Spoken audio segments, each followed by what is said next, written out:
What is required to become a doctor of the church? A lot. There are 33 doctors of the church. In the entire history of the Catholic Church, there are only 33 that have been formally named doctors of the church. St. Therese, the Little Flower, was the last one.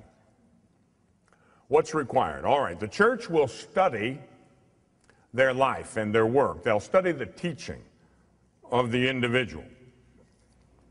Theologians, good theologians, will study it for years. And they will look into it to see if their teaching is of the highest orthodoxy, that it taught something that was of great value, pastorally speaking, to the church. Like with the Little Flower. Now, she didn't have any degrees in theology. She was a teenager and went to the convent. You know, she went to the monastery when she was a teenager. She didn't go to college. She didn't get a theology degree. She wasn't a theologian.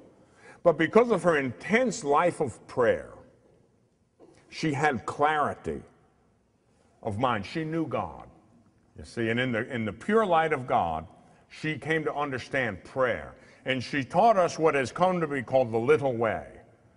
Her little way, it's a simple way of praying, okay? Because of that, it was so pure a teaching, so beautiful, so elevated, so profound, she was declared a doctor of the church. So it's the quality of the teaching, okay, the impact that it had on the church. But it's very rare.